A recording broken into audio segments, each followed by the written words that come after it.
another live stream with yours truly, Philly.500. Yo, everybody doing? Nitro Freak, what's up, buddy? How are ya? I'm doing great, man. I love doing these live streams with you, and we have another big game on our hand, and I gotta mute this before we go crazy. How are ya? All right, all right, cool. Now that I got that out of the way, happens every single time. I love doing these live streams with you. We have a big game coming up. We beat the Packers, and we beat a really piss poor Jets team. I mean, I feel like anyone could beat the Jets with that kind of team. Luke Falk, that offensive line. The fact that we had 10 sacks in that game when we couldn't generate that much pressure all year just tells you what you need to know about that Jets team. Like, that Jets team was piss poor. They were bad. So I'm not taking too much away from that game in particular. But what I want to see in this Minnesota Vikings game is how we pressure Kirk Cousins. Because Kirk Cousins, he went 4 straight games one time with the Washington Redskins. We couldn't beat him. And there were times with the Washington Redskins where he would pass for 5,000 yards. He would click at points. And I know he was with a bad team when it came down to him. Turn it over to the helm of the Minnesota Vikings. Right. But I don't know what's going on with him this year. Hopefully, we actually turn up the heat, bring some pressure. Because to me, this is a big game for us because we don't want to be in a situation where we're going to Dallas in a must-win situation. That's just how I see it. Yeah, well, I agree with that. I mean, it's definitely a big game, and as far as the Jets game goes, you can't be like, oh, cool, we beat the Jets, but you can hope that maybe like the pressure for the defensive line to get some sacks and stop hearing it. Maybe there's some confidence to be gained from it, and you can build on it, and that's what I really take out of that Jets game. As far as Kirk Cousins, you don't know what you're going to get with him. If you get the good Kirk Cousins or he gets hot, he could be dangerous. Yeah. And he's got weapons with Diggs and Thielen, and I do think they're going to come out and throw a little more because our pass defense is so bad. It's terrible. So I'm expecting. We have Scandrick, Craig James, and Rasul Douglas starting again this week, I believe, with Sidney Jones on the iffy list. He's 50-50 to play. So what I really want to see is how we pressure up front because their running attack is phenomenal. They're third in the league. They have Dalvin Cook, a beast who I wanted coming out of the 2017 draft. Me too. And no one has been able to stop them so far. On the flip side, they're 27th in the league when it comes to the passing game. But hey, it's a great news week for them because they're facing the worst secondary in the league. So you never know what you're going to get. We're on the road. I really want to win this game, obviously. Do you feel it's a must-win game?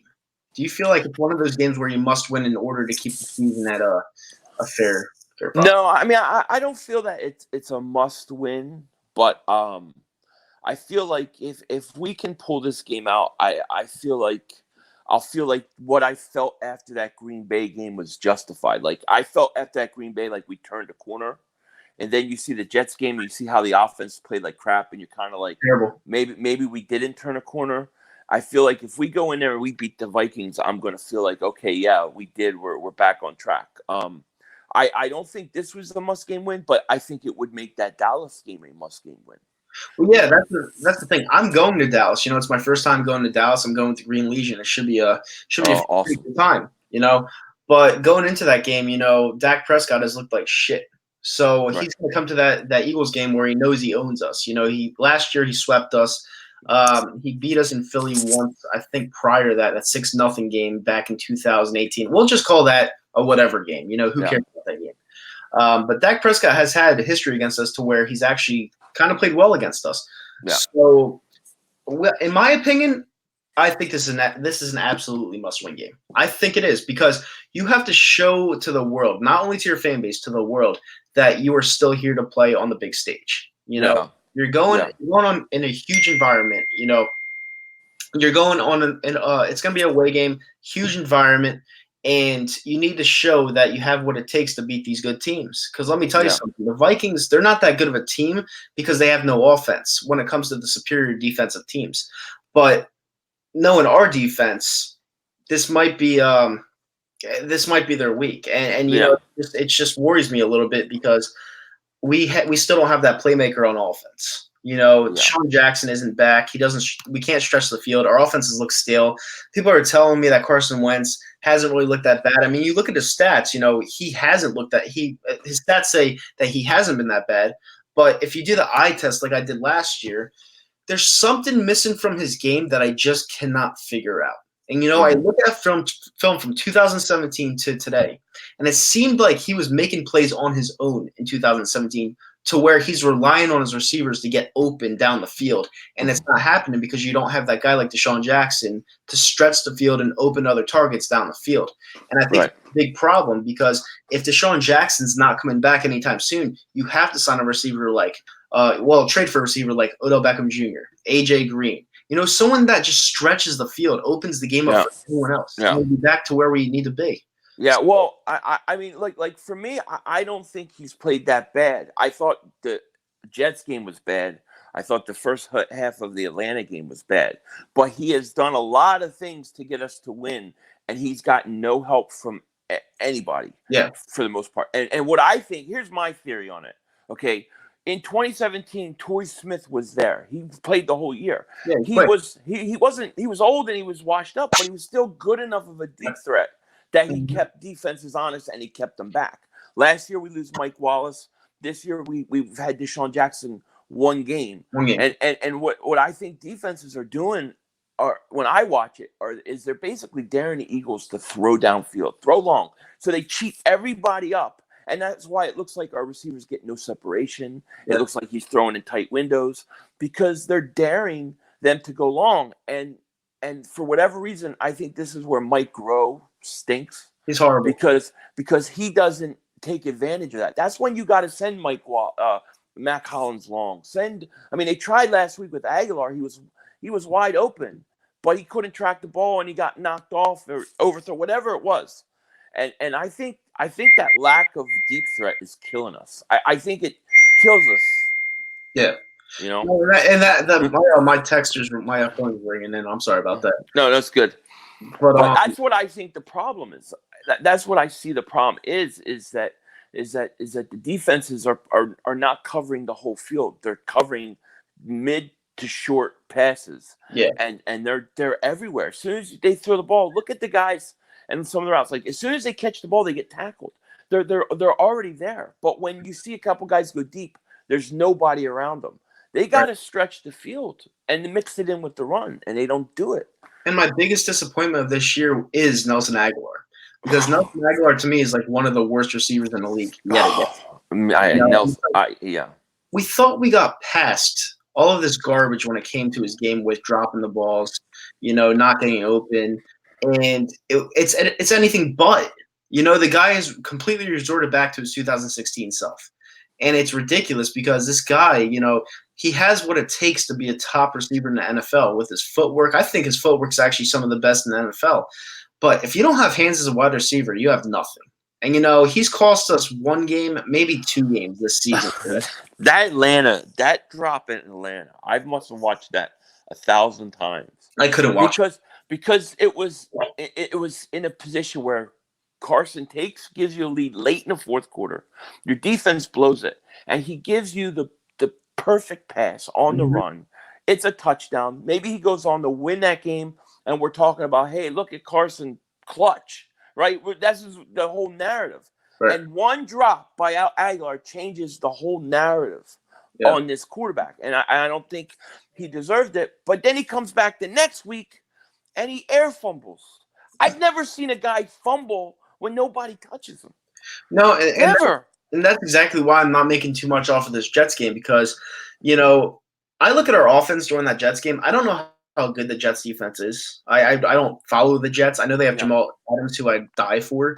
But honestly, I don't know how good their offense is. And we were completely undisciplined on offense on Sunday. Oh. How many penalties did we have? We had like 10, 11 penalties on offense. It was bad. And the fact that we couldn't move the ball after that, it's just – I don't know what's wrong. Is the offensive line not good? Is Wentz becoming more of a limited player, just killing the offense? Like I don't know what's going on, to be honest.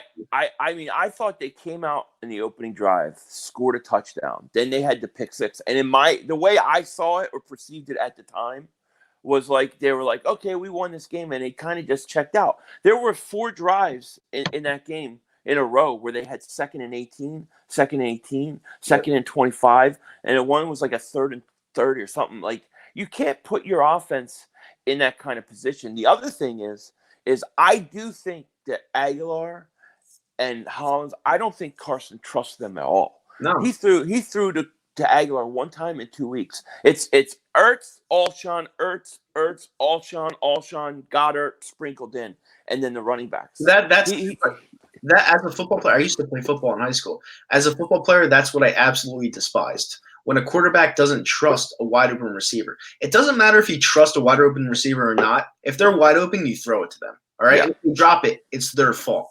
Yeah. You know, it's like he's trying to fit it through all these tight windows that aren't available, and it's ended up just making us go 3 and out, 3 and out, 3 and out. Like, dude, if you see a wide open receiver, throw it to him. Yeah. He's wide open. Yeah. You know, it's like I don't get this whole narrative to where if you're a quarterback and your receiver sucks and you don't trust him, and you see him there with only 3 seconds to throw, you just throw it to someone else. Like, Yeah. I don't get that. Like, I'm sorry. Like, I don't know. I mean, like I said, I also think part of that tight window thing is that they're not stretching the field. I mean, I watched the game a couple times, and I mean, there are times where they go 4, 5, 6 plays, or where it's like nobody's even going downfield. nope. And it's like they're not even sending anybody downfield at all. Have that one guy. I mean, every once in a while they'll do it, and it's like you're making the defense's job easy. It's like the same mindset of when you're in the red zone, it's harder to score because you have the back of the end zone almost as another defender. Yeah. Well, that's what the Eagles are doing by not stretching the field. They're allowing the defense to not focus on it or worry about it.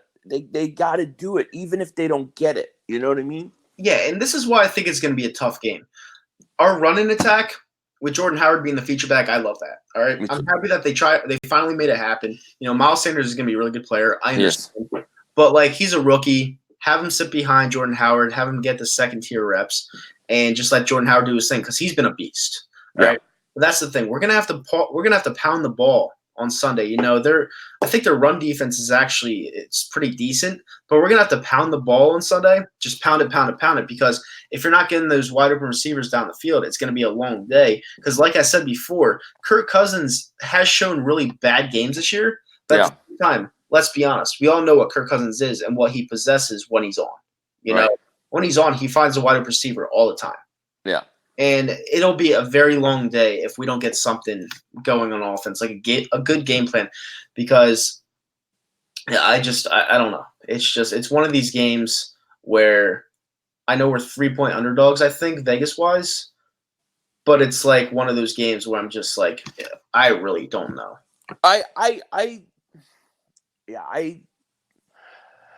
Offensively, I think you have to run the ball.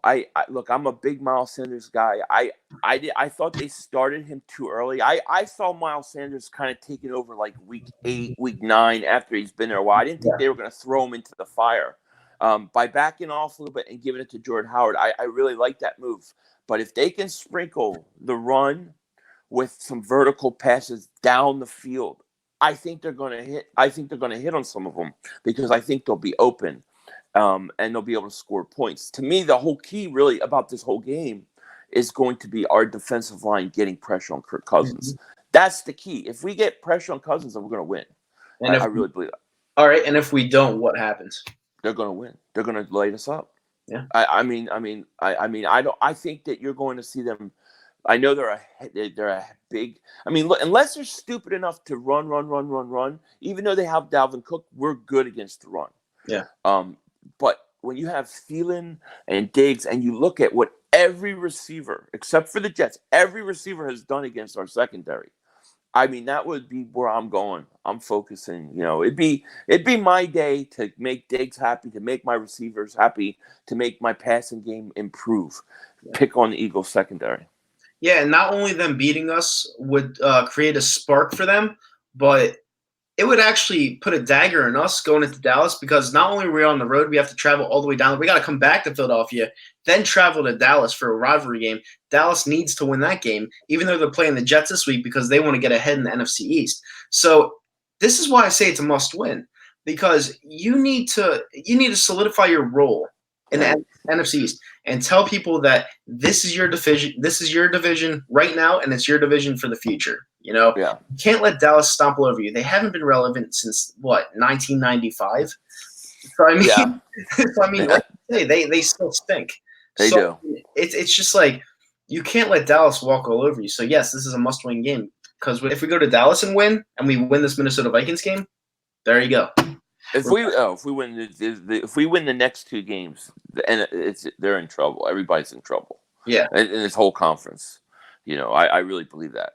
This whole stretch for us, the next 6 games is really tough, and if we can just stay afloat, our back end of our schedule is really easy. And Dallas, their back end is really tough, right. and they're going through everybody. I mean, they're going through the worst teams in the league. They had the Jets, the Giants, the Redskins, the Dolphins. Now they're playing the Jets. Then after they play us, they play the Giants again. But they're going to not have any more easy teams to play. It's going to be tough teams from that point. So we just got to stay afloat, man. I think that Dallas game is going to be huge no matter what. It's just a huge game. Sunday night, like I said, I'll be there. It's my first time in Dallas, and it should be an awesome experience. And if we lose, I'm going to be really pissed off. Yeah, me too. Believe me, I'm going to be very pissed off. But I'll say this too, Minnesota is going to Minnesota is one of those places where they hate us, and they're going to be extra amped that they're playing the Eagles. Yep. It's just like when we played Atlanta, and that kind of scares me too, because it's almost a revenge game for them. Even though they beat us last year, for the fans, they've been waiting for us to come back, to give it to us back, basically. Yeah, 100%. I actually saw this one comment in the comment section that he said Minnesota. Well, this wasn't from Minnesota Vikings fan, but Derek McKay basically said that you Philly fans will be disappointed after Sunday. He's a Minnesota Viking fan, and basically, I have a feeling that Minnesota Vikings fans have marked this down on their schedule. Yes. If they beat us, they'll be like, "Ha, what now?" And I won't disagree with them saying that, but at the same time, it's like it's not kind of like the same thing. We Right. kicked their ass in the championship game, Right. and I'll never forget that experience because Right. I was there. Yeah. But, to be a Minnesota Viking fan and lose like that to a backup QB, I guess you will never get it. Right. Well, they had a backup quarterback playing. Casey stinks. Yeah. But I'll say this too. When I look at this Eagles team, and despite all the problems we have, I think to go into Green Bay on Thursday night and do what they did is a lot harder than going into Minnesota and winning this week. So I know that they're good enough to win. I know that they can win. I know they can. It's just that can they execute? Yeah. Yeah. What is that? Finnish cheat code. He used to be Eagle Speed says Minnesota is loud in US Bank. My friend went to US Bank for the Super Bowl, and he said that it was a great stadium and it was really loud. Yeah. So actually, I can agree with that statement right there. Yeah. Everywhere we go is going to be loud. You come to the link, it's going to be loud. Yeah, you have to be prepared for that. When we went to Atlanta, it's one of the loudest stadiums in the league. So we're prepared for that. We're prepared to go to away games, and we're prepared for whatever. But I want to see our offense step up a level. Because in my opinion, the offense has been completely stale this year. Right after the Washington Redskins game, after you saw those 2 bombs into Deshaun Jackson, the offense is definitely missing something, man. Like it really is. And I can't put my hand around it or my thoughts around it, but I just don't know. Do you know that that after that Redskin game, we did not throw a pass. We did not attempt a pass over 25 yards until that Aguilar pass against the Jets. That's way too long to go without even attempting to go downfield. I mean, what defense? You got to keep the defense honest. Yep. And that's why I think that you have to run the ball, but you have to take some shots downfield in this game. You have to do it to keep this, just to get the safeties and people to back off and open some things up, And we don't have a burner either. So, that sucks. If Deshaun Jackson was playing, I feel like I think we'd win this game with flying colors. This offense is totally different with Deshaun Jackson. Yeah, I said this season, I thought he was the most important move that we made yep. because he changes how defenses cover you. It's just that I think, after this year going to draft or whatever, I think we got to go out and get an insurance policy for him. We got to get somebody with some speed. I've even talked about this, possibly at the trade deadline, maybe even looking into a wide receiver as a sneaky pickup. Somebody as an insurance policy, somebody with some speed, 100%. Who would you target after the season if it were to replace Deshaun Jackson? To replace, I'd have to see who's. I don't know what free agents are available. Yeah. But it would be somebody young, and I may even look towards the draft. Right. Like if they could have got like a Hollywood Brown, A ton of somebody people like that. Hollywood Brown. A ton of people wanted him. I did too. I mean, look, I'm going to be honest with you. When we drafted in the second round, I was streaming that game and I was streaming the draft. I was like, all right, I think we're going wide receiver. I think we should take DK Metcalf. Right. And they took Whiteside. Now I bought into Whiteside stuff, but look, if we had Metcalf right now, you know how much that would help us right now 100%. if we had him. I mean, so we got to pick the right guy, but we got to get another speed wide receiver here. And I don't know about the rumors out with Beckham and stuff. I mean, I saw your video on it. I gave my opinion on that yesterday. I don't know. I don't think they're real rumors, but if I had the opportunity, I would jump on it. Well, the reason why I made the rumor video that I did about the Odell Beckham Jr. situation is for the fact that we need a burner, number one. Number two, if you're Super Bowl or bust right now, this would be the move to put you over the top. Oh, yeah. And the Browns, as much as Bad Dog says they're not looking forward to moving him after 5 games, I call bullshit on that because if he's not going to thrive with the Cleveland Browns, I mean, they got waxed. They got absolutely waxed on Monday Night Football. And if he's not going to help them out with the brand that they have now, Freddie Kitchens, the new rookie head coach, if he's not going to help them out now and he's going to be a me player, that'll never work. So after 5 games, if they're seeing what I'm seeing, why don't you just trade him, get some value back for him? Yeah, I mean, I get the reasoning. I totally do. Who knows? I mean, like I said, if he was available, I would try to get him. I would pursue him. I have no problem with that. And you talked about maybe like an AJ Green. Maybe he'll get traded. I brought up Emmanuel Sanders as a 1-year rental. You like Emmanuel? Well, as a 1-year rental, not long term. I mean, what about a guy like Devontae Parker in Miami? Somebody. I mean, I'm just throwing a name out there, but they got to do something because if you don't get Deshaun Jackson back, we got a big problem. Someone just brought up in the comment section Kenny Stills. Would you like him? Yeah, I think for a year or so, I think he'd be fine.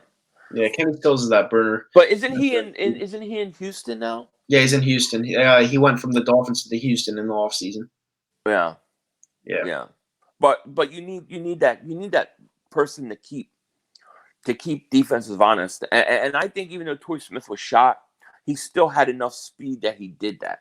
It didn't show he was shot though, because in the NFC Championship game he had that burning speed pylon touchdown. So I mean, but he was quiet like a lot of games. He did nothing for long stretches. But even him out there running routes, going long, it kept defenses honest, and I think it made a big difference. 100%.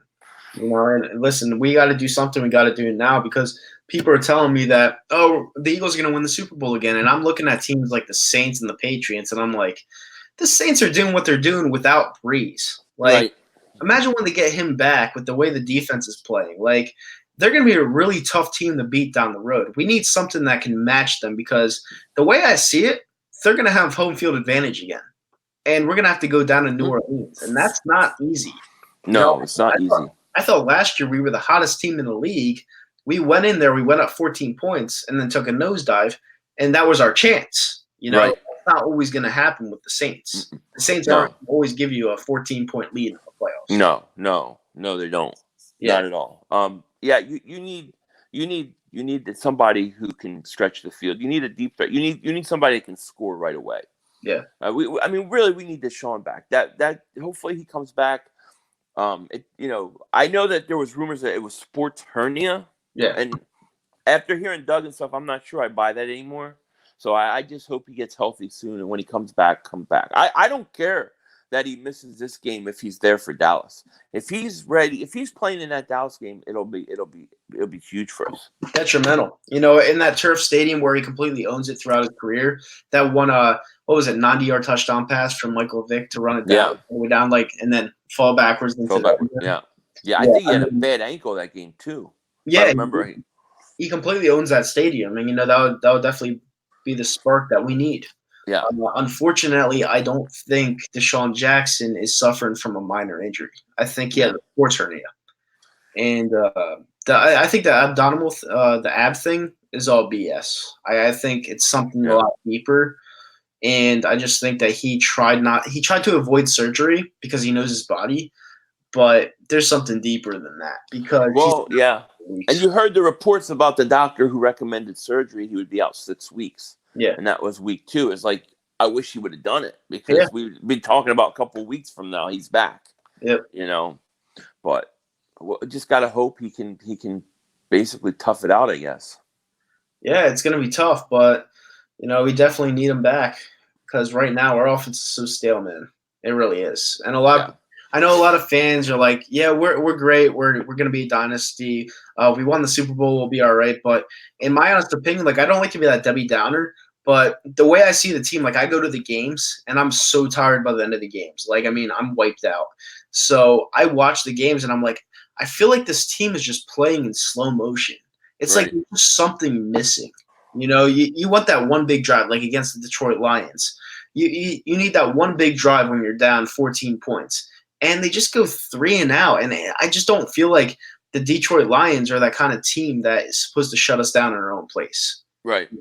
So it's just stuff like that bothers me. And everyone's saying fire Schwartz when Schwartz is probably the best thing to happen to us this whole year.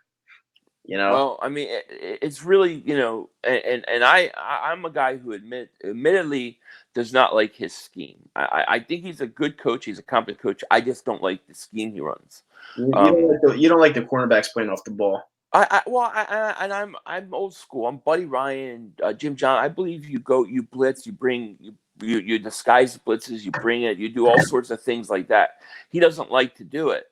But it's very hard for me to blame him. And I said this after the Green Bay game, when a guy like Devontae Adams catches a 5-yard out and turns around and goes 40 yards and nobody can tackle him, or Vernon Davis jumps over a guy and they can't push him out of bounds. Yep. It's very hard for me to blame the coach when they can't make a play. They can't take proper angles. Well, the thing is, Jim Schwartz, he did the best he could against the Detroit Lions, but whenever he would blitz, Matt Stafford would completely expose our secondary. Yeah. So that's why he doesn't like the blitz, because he knows he doesn't have the secondary to keep up with the wide receivers. No, you have to be like to me, you have to be somebody who has intricate blitzes that disguises them like a Jim Johnson. If you're just doing basic blitzes, which I think Schwartz does sometimes, a quarterback like Stafford or Aaron Rodgers, they're gonna pick it up in a minute. Yeah, Aaron Rodgers, as much as a good game as we played on offense, Aaron Rodgers sliced and diced us. He got his. And he just kept, for most of the game, he just kept going to Devontae Adams. And when he went out, it's not like it stopped. No, it didn't stop. But I do think that it could have turned out differently if Adams didn't get hurt. Right. That game, So it's we got some problems, and I'm not saying that they're not fixable, because they are, but I hope to see some changes this week, especially on offense. I mean, maybe that Jets game is the best thing that happened, the way the offense played. Maybe Doug will get on their ass and they'll fix some things that maybe if they had a big game, they would have not have picked up on, because Doug didn't seem happy to me after that game. Carson seemed unhappy after that game. And then he came out and Doug kind of basically said he's not happy with Sidney Jones. I mean, so he seemed a little pissed. Stinks. Horrible. I didn't like that. I didn't like the pick since we picked them. I made a video after the pick during the draft. I was like, this was a fucking terrible pick. Yeah. I know we won the Super Bowl that year, afterwards, and it all became meaningless. But how are you going to trust a cornerback on an Achilles injury like that. You know, cornerbacks need their Achilles more than anybody. You know, Yeah. they're always turning, they're twisting, they're going different directions. And I just knew this guy was going to be a bust. And at Washington, he was good. But like when you have an Achilles injury and you fall out of the first round, you're usually not going to be good. Yeah. So, Yeah. Well, yeah, and from things I've heard from people like out of practice and stuff, they say he's kind of like he's not really that alpha dog. You know what I mean? That you want at your corner. yeah. Kind of quiet and stuff. So it's hard. It's hard to say. I mean, the thing about that draft was that I remember watching, going, dude, we couple slots. I mean, just trade up. We could get Dalvin Cook. Just a couple slots. And we missed Get him by Dalvin Cook. what? Pick? Joe Mixon was there too. Yep. You know, so yeah, it's looking like it's not a good pick. And then you wonder why we need corners. Well, you miss on a second round pick, it's going to hurt you in a few years. You know. Yeah. And I don't know. Like at 14, we picked Derek Barnett. I mean, the jury's still out on him. I mean, Derek Barnett, I can't really give up on yet. But I wanted Reuben Foster. I don't know what he's doing right now. So Yeah. I guess that's not that bad of a feel right now. No, I wanted either the safety Hooker from that's in Indianapolis or the tight end OJ Howard. Those were the two guys that I was screaming for. Yeah. On the board, but I mean, I think Derek Barnett. It's too early, but you know, hopefully he gets it going. Yeah, 100%. You know, do you have any score predictions for the game on Sunday? I'm gonna say, and I'll do my preview prediction video tomorrow. But I'm gonna say that I think the Eagles are gonna win this game. I think we're gonna win this game. I really think, and I said this after the Green Bay game. I thought that turned the season around, and I believe that it's going to. And I think that the offense, having played so bad against the Jets and seeing Doug pissed off, I think the Eagles are going to come out. I think they're going to play good football. And I think we're going to get our first complete game offensively and defensively. And I'm going to say I think the Eagles win this game 27-24. 27-24? Mm-hmm. All right. I don't like to predict losses. You know me. I'm not a huge loss guy. It really depends on how our pressure plays. If our pressure plays poorly, I'm going to say the Vikings beat us by 14 points.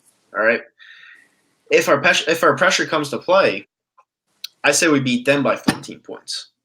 Okay. So I can't pick. I don't know. I'm going to go the flip side around. I say the Eagles win by a score of 31-20. I love it. I love Yeah. it. I love it. Yeah. I mean, you're right though in that. If you don't get pressure on Kirk Cousins, you have no chance this game. We got to show up defensively and get pressure on him. Yep. Have to. Because he will make mistakes. And if he struggles, especially early, and then you get them on the sideline bickering, Diggs is frustrated, it falls right into our trap. 100%. You know, we need this game. And someone in the comment section said 28-0 Vikings skull. Skull crushers. Yeah, skull. We are the skull crushers. Yeah, and that is the lamest chant in the history of chants. It really is. It's really stupid. I hate it. You know, when I see here think skull, I think a dip. You know, Yeah, like my friend's dip. Yeah. Like I just like, anybody got a bottle for me to spit in? You know. Who knows?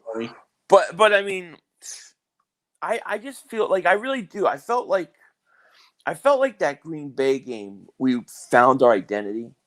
And then in the Jets game, I feel like we just were asleep. Like, I feel like we played down to our competition. Like well, we're not going to lose this game, whatever. And I really felt they were, like, sleeping. You know, just sleeping, half going through it, whatever. And that was it. And it was dangerous that they did that. But hopefully they're up this week for this game. You know, I think they will be. You know, I think the Eagles know that this is a really important game. They can't afford to lose this game, in my opinion. I think they go in there and completely thrash this team. Yeah. See, what I'm worried about is I think they're going to be up for this game. They're definitely going to be up for that Dallas game. Then they'll lose Buffalo. But then in Buffalo is where they have the big letdown. Yep. You know, you're coming off those 2 wins. If you beat both those teams, and it's emotional, and then you go to Buffalo and you put up a stinker. That's what I'm afraid of. Buffalo's good this year. Yeah, and they got a good defense. Really good. So, That'll be interesting. We'll probably preview that game too because that's one game I'm definitely gonna want to preview because I'm going up to that one as well. Oh, very cool. Yes, definitely. But That would be yeah, fun. always a pleasure having you on. I don't think I got your score prediction, or are you gonna wait for that for tomorrow? Oh no, I said 27-24. Yeah, Oh yeah, 27-24, 3 points. Okay, yeah. And I I'll put a video out tomorrow too. So I said 31-20. So 31-20. all right, Yep. we both got a victory. Anything else you want to say? Just thanks for having me on. It was fun as always, and I appreciate it. No problem. And by the way, we both love the Joker, so go out there. Definitely, Joker is awesome. Definitely. Great movie. With that being said, fly was fly. I'm Light Your Freak, Philly.500. Hope you guys enjoyed the stream. We will see you guys later. Peace out. Peace.